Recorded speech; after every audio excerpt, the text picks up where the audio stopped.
porque la fraternidad ha sido quizás uno de los factores fundamentales para que el AFRA pueda mantener esta solidez, esta vitalidad y esta perennidad durante ya casi 100 años.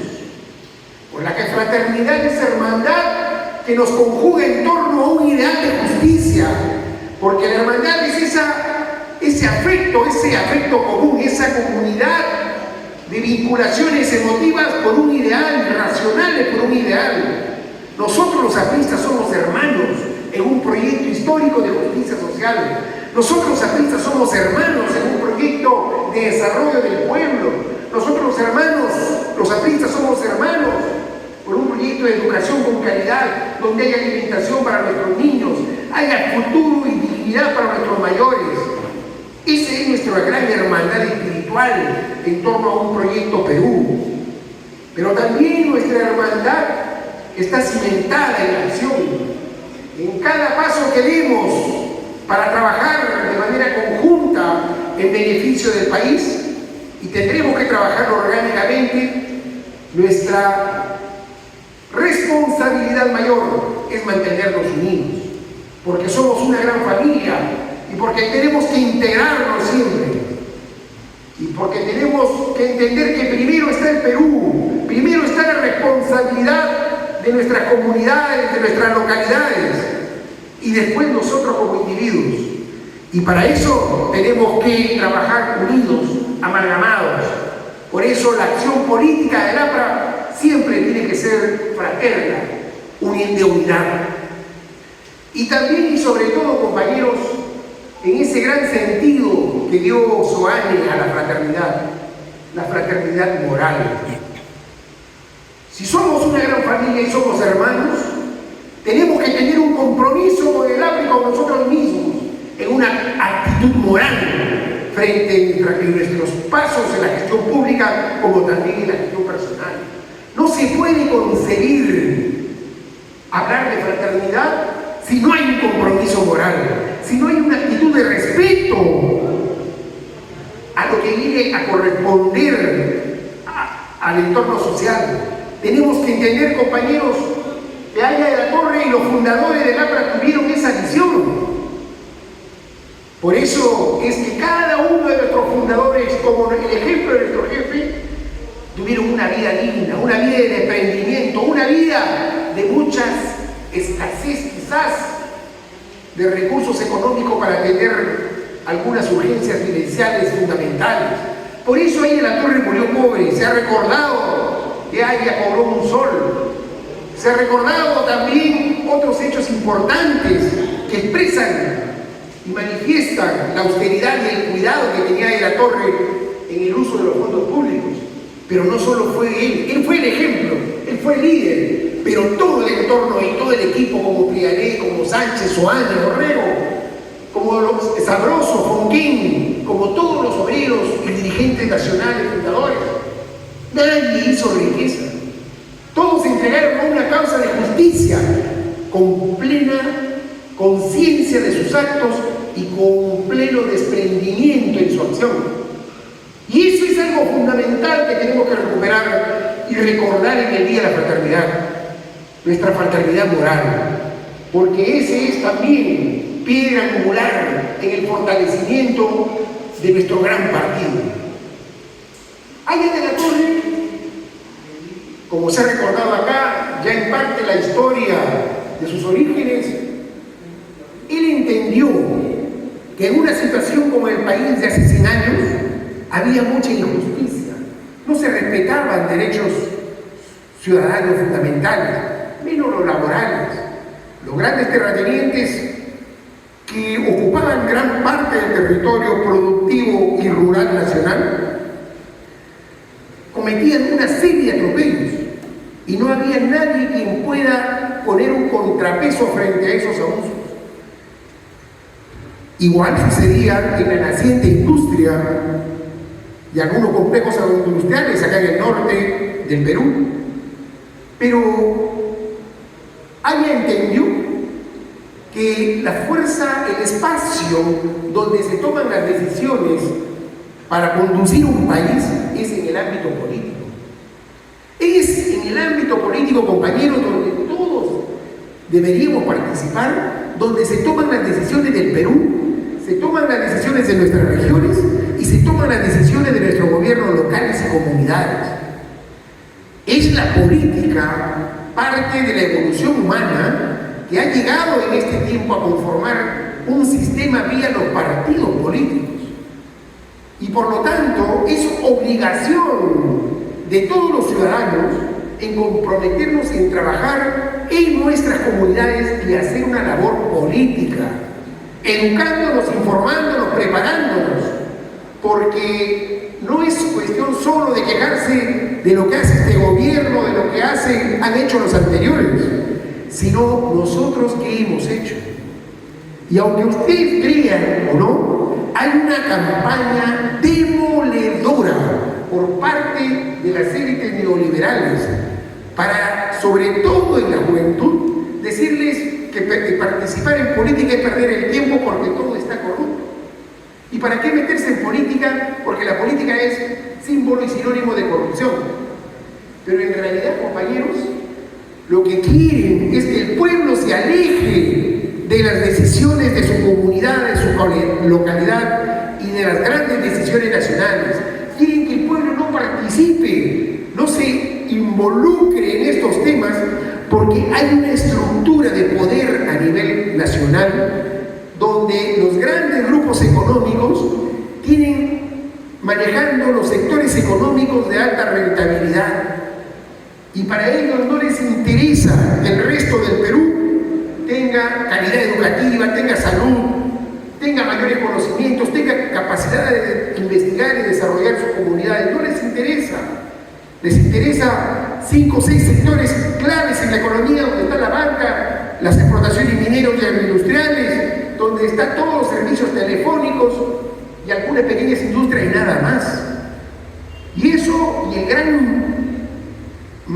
la gran mayoría del Perú ha quedado al margen de lo que se denomina la revolución científica y tecnológica, y que en el mundo ha dado calidad de empleo, ha dado satisfacción de necesidades fundamentales y está dando cada día mejores oportunidades a su juventud.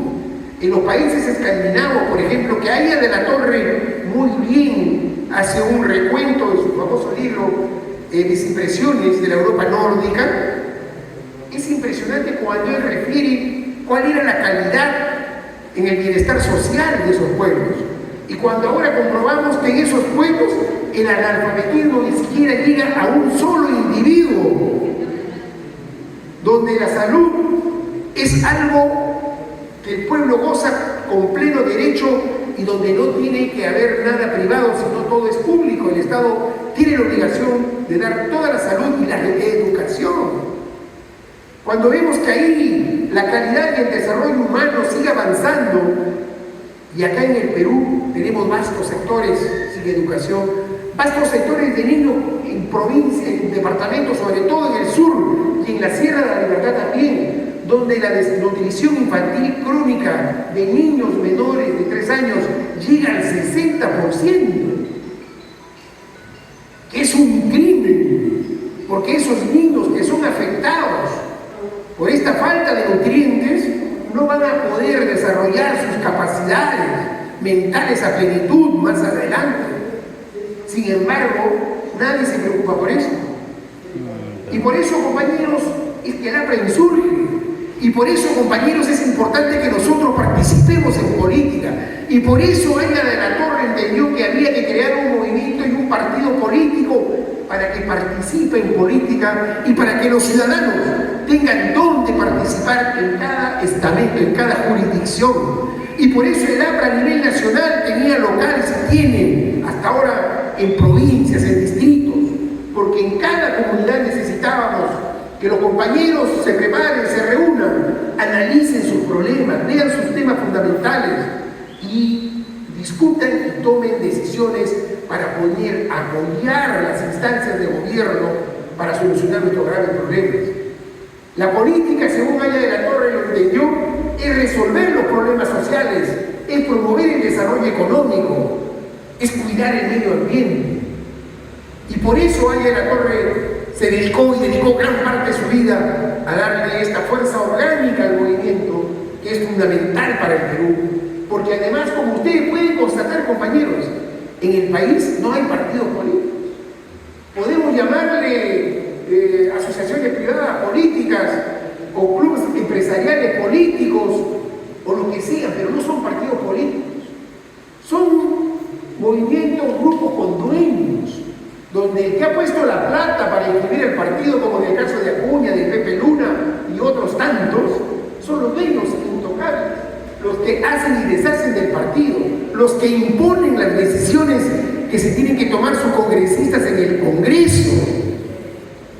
Eso no es democracia de partidos, esos son grupos que representan intereses particulares, y así no vamos a lograr el desarrollo del Perú. La única gran alternativa que tiene el país es el APRA. Es el APRA, pero hay que recuperarla también, compañeros. Hay que volver a las raíces democráticas de nuestro partido. Hay que volver a hacer de nuestro gran partido esa gran hermandad, pero con compromisos morales. Hay que volver a hacer de nuestro gran partido ese gran movimiento, pero teniendo una visión, que nuestra primera responsabilidad es presentarles soluciones, propuestas, evidencias de que tenemos un compromiso real con el pueblo. Y para eso necesitamos estar organizados. Necesitamos un partido para que siga cuidando los derechos de los trabajadores, para que siga trabajando por el bienestar en los servicios sociales, en la salud, en la educación, en el seguro social. Necesitamos un partido para que además, como planteó Valle de la Torre, tenga la capacidad de poder consensuar un proyecto de país a nivel nacional. Para que este proyecto país a nivel nacional pueda ser utilizado para traer capital y poderla poner en servicio, en beneficio de esos planes de desarrollo. Haya fue el primero en el mundo, o uno de los primeros, que habló de la necesidad de traer capitales en nuestros países subdesarrollados. Y él decía, por algo lógico, no tenemos dinero, no tenemos capital para financiar grandes proyectos. Y segundo, decía Aya, esos países ya tienen un alto desarrollo tecnológico. Y la mejor forma de traer esa tecnología para que se forme parte de la estructura productiva nacional es traer esos capitales externos. Pero él también decía, no todos los capitales son necesarios. Hay capitales que son buenos, hay otros que no son necesarios.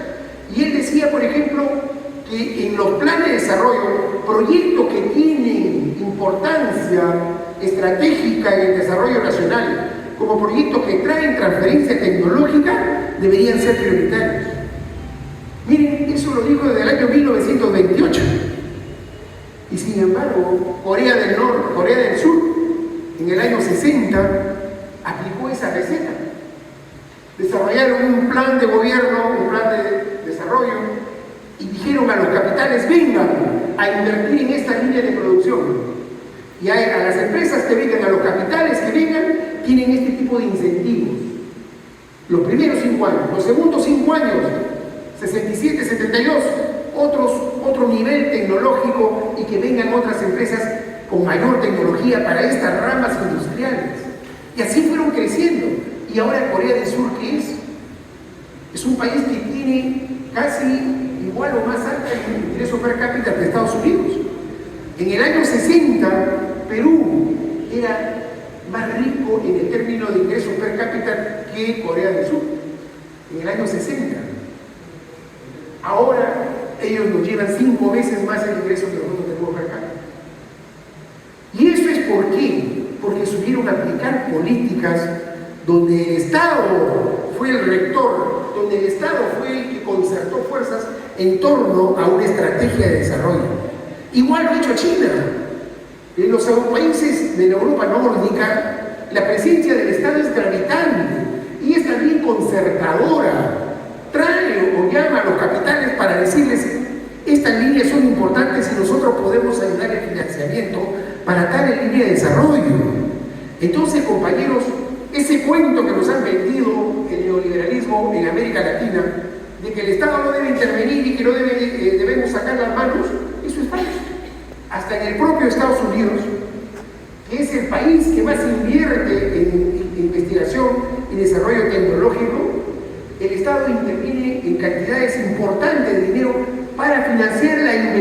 promoción del desarrollo en empresas y en centros de investigación. Y esta es una forma en que el Estado tiene que promover el fortalecimiento empresarial desde el punto de vista científico y tecnológico, porque esa es la gran garantía de un verdadero y auténtico proceso de desarrollo nacional. Para terminar, compañeros, recordarles que el último, quizás gran legado de la Torre y uno de los más importantes, como se ha dicho acá, es ese compromiso moral. Creo que Haya de la Torre sigue siendo el único gran portaestandarte que nosotros tenemos que llevar en alto, porque fue un hombre que, naciendo en una cuna donde tenía ciertas posibilidades de ingreso económico, murió pobre. Porque, como se ha dicho acá, cobró un sol por mes, porque no tuvo propiedades, no tuvo cuentas en el banco, él no tuvo más que entregar su vida, su conocimiento, su capacidad, todo lo que él podía tener de valioso lo entregó al servicio del pueblo. Y ese ejemplo moral, y ese ejemplo de dignidad, nosotros los apristas tenemos que levantar como la gran bandera del APRA y tenemos que reivindicar el nombre de Haya de la Torre con un trabajo fraterno, solidario y activo en beneficio del pueblo del Perú y en beneficio de una de nuestras comunidades. Muchas gracias.